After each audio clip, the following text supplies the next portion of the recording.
Hello. Well, having talked about the curriculum vitae, we now need to move on to the cover letter, which seems like a small thing, uh, but it is a vital link between your CV and you and the job that you want. So let's look as an example, first of all, at a, a completely different career path. Let's forget about jobs in accounting or finance or so on. Let's look at young Billy Gruff, who's a farm lad and he likes working with animals and he's seen a job ad. What should his cover letter look like? So you start out looking for the jobs, and here he's seen one. It's a goat herd, advertised in the Masham Mail, and so he's looked at it, and Farmer Kid, who's written out the job advert, has said, well, I don't want anyone who's in charge of my goats who isn't someone who actually likes goats. And he's actually taken the trouble to list all of the job requirements there in order. Now, quite often you don't actually get them listed 1, 2, 3, 4. Very often you'll see them in bullets. Sometimes they'll just be mixed up in a paragraph or something in a sentence. And you've got to pull them out into 1, 2, 3, 4, 5 yourself and do it like this. And of course, so that is what drives our cover letter.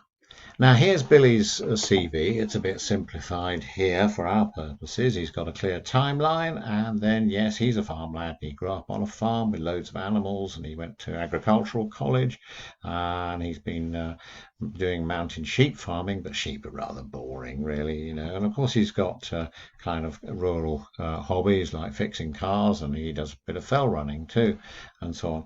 So, what does his cover letter look like? His cover letter has to link the job with his CV, and so that's what it does. So his CV stays the same for all the jobs that he's going to apply for, but the cover letter begins like this. And it's a bit simplified, but I mean, first of all, he says, what's the job I'm applying for? Okay, and he says where he saw the job as well, because employers often want to know which are the best sources to get the best quantity and quality of recruits and so on.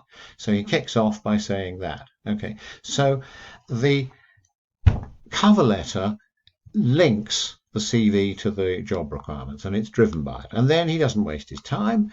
He specifies the job, what it is, where he saw it. Then he says, and I've got the first job requirement. You must like goats. I do like goats.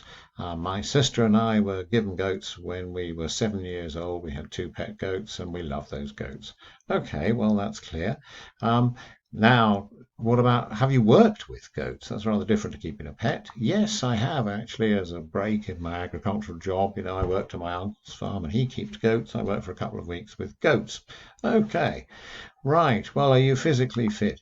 Yes, I am. I do fell running and I happen to run 10 miles a day. Right, okay. Are you resourceful? Well, yes, I am actually. I once made a pig pen out of hay and baling twine, whatever that is. Right, okay, well, that's pretty good. And can you fix old vans and cars and our quad bikes and things? Yeah, no problem with that. Right, okay, yours sincerely, Billy Gruff, and then just repeat the contact details as well, just in case your cover letter gets separated either electronically or physically from the CV. That's it, job done. Okay, so one of the purposes, or the purpose of the cover letter is, like the CV, it has one and only one purpose, and that is to get you into the interview. But it is to link your CV, which is unchanging, and brings out those bits of your CV which are relevant to this job, which have been listed in the job requirements. So it must be driven by the job requirements 1, 2, 3, 4, 5 in that order. Take them in that order. If they say our job requirements are X, Y, and Z, take them in order. Don't say Z, Y, and X. Take them X, Y, and Z in that order, because presumably that's why they've put them in that order. Okay, so every CV is constant for that batch of applications, right? I mean, I do perhaps a new CV once a year or something, so your CV does gradually change. But if you're applying for jobs, you keep your CV constant, and then every cover letter is different for that particular job, and then moves on. Finally, on formatting, we have very, very strict rules on cover letters.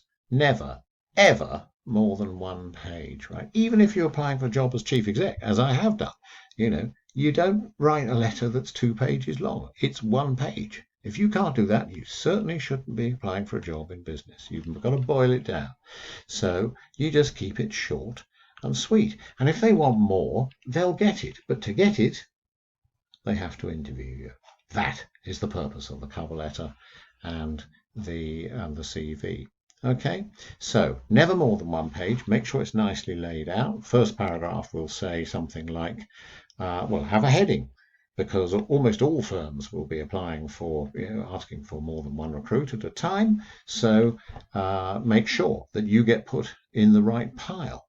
So that means putting the heading there, saying the job number as well, if there is a job number, and then the job title that you're applying for. Okay, and then repeat that. I'm responding to your application for job so and so, advertised in the Masher Mail or whatever electronic media it was. Otherwise, we talked about this sorting, but the person who's doing the first sort might put you in the wrong pile. Well, then you're completely lost. Your whole career's upspout here. Well, certainly your application is upspout.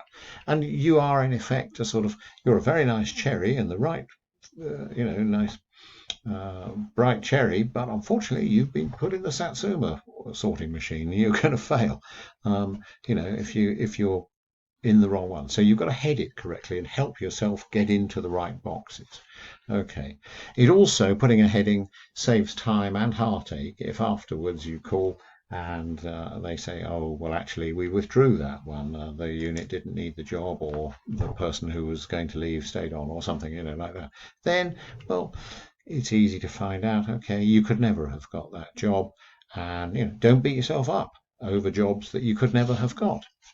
Okay, so that's the principles of the cover letter.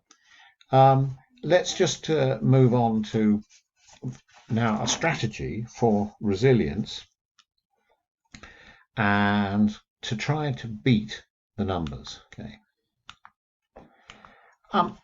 The ideal outcome that you want from this whole business of applying for jobs is, in fact, not one job, but several jobs. And you want them simultaneously. The worst outcome, or one of the worst outcomes, the worst outcome is no job at all, but, is then not much better than that, is to accept a mediocre job. Oh, right, okay. And then, a month later, be offered a job that you really want. And then that's very embarrassing and difficult, and can actually cause you serious problems. Is, oh God, I've stuck in this job and I really want that job. So what you really want is simultaneous job offers. Trouble is, you can't control 2 things. 1, when the employers put the jobs out, and 2, their rate of processing them. Even if they put all the jobs out on one forum on one day, it only comes out weekly on a Wednesday or something, and that's fine. Well, then they're all out on a Wednesday. But you can't control or influence, really, the speed at which they process those once they receive the job applications. The only way you can, and you cannot control it, is to influence it, is to try to market yourself in batches or rounds. And that means not applying for 2 jobs on Monday, 3 jobs on Tuesday, 2 jobs on Wednesday, 3 jobs on Thursday, another 2 on Friday. Batch them up. Say, all right, Friday morning is going to be the day I'm going to send them all out. And then you work on all those cover letters, and CVs and jobs, and doing a bit of research and so on. And you have them all ready to go. And then you press send on Friday morning, and you send out 20 or 30 job applications in one go, as one batch. And that's much better for your mental health. There's a real feeling of achievement there, which is difficult to have when you're unemployed, I know. It's better for your morale. You stay focused. Also, it helps you when tracking them. Okay, so looking for a job is a full-time job. Firms will respond in their own time, but I've got one other little bit of good news here, which is, supposing that you have had a piece of good news and somebody's called you for an interview. It may not be the best job that you really want. Okay, well, can't get everything. But anyway, now, don't just sit there on your bottom. Actually do something. Look at those other jobs that you really want and go and call up the HR departments and say, I did apply for a job here. And the thing is, my situation may be about to change. I've been called for an interview, blah, blah, blah. And you can just tell them the truth. There is nothing to be lost by telling them the truth. I'm in demand. And then tell them the truth. I would rather work for your firm than this firm, honestly. I'm just telling you the truth because I would. But is there any chance that you could speed up my application? Any chance I could? And what have you got to lose? Okay. So that is a useful little tactic. Indeed, if you've really got a brass neck, you could even pretend this, but I don't advise that. But it is one of those tricks, what have you got to lose? So if you do get an interview for anything, then try to use that as a way to speed up and even short circuit the first sifting process and get you into an interview. It might increase your chances of getting an interview. Well, job done. So, resilience, we know, means bouncing back, and you're going to get rejections. What to remember about the 3 rules? Rule 1, don't take it personally. That's easy. Rule 2, reflect honestly and plan realistically. Be really objective about the market and about the jobs you're applying for. Try to make only minimal changes to your CV. Rule 3, keep going and hit the numbers. And so do those 20 or 30 applications every week. And, we can remember this, can't we?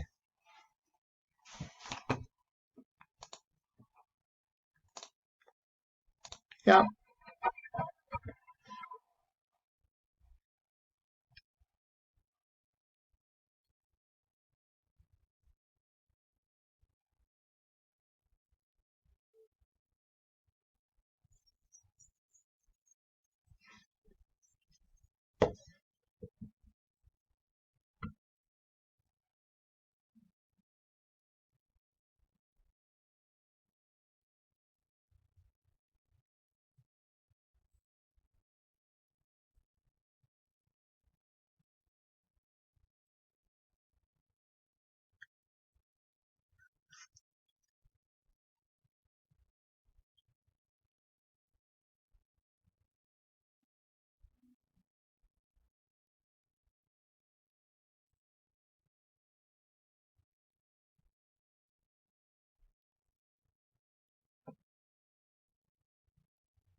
Yep. Don't give up. And start on the next batch. Uh, once you've sent them off on that Friday, have a weekend, give yourself a break, and then start on the next batch. One thing though, keep a track of all your applications. Don't just let it all go and just think, oh, I send them off hundreds and hundreds. Be businesslike, be organized about it. Keep a spreadsheet or a word table, note down the firm, the job title, and the date that you sent off the application. And then put in your diary a date, an action. I will chase up those 20 to 30 applications, some on, Thursday 2 weeks from now, Thursday afternoon, and some on a Friday morning 2 weeks from now. And that's a firm action. And if you do it, it does give you a sense of achievement that you have done it and you've found it out. And you could not have done any more then. Okay. And what happens when you get through to someone? Ask to speak to HR, to someone handling the recruitment for position X. Wait, and then politely explain who you are, and that you're just chasing up any news, rough timetable. Where are we? Have you started? Are you expecting to be drawing up a list of interviewees? Will that be, next week, do you think? Will be people who are going to be interviewed? Would they hear? Don't assume you've got the job. Don't assume you haven't got the job. Try to engage them in a very brief conversation, a business-like but polite one, and if you can, get a date when you think you should have heard from them. And then, if the bad news is that they have in fact already had the interviews or the job's been offered to someone, then, well, very sorry. And of course, they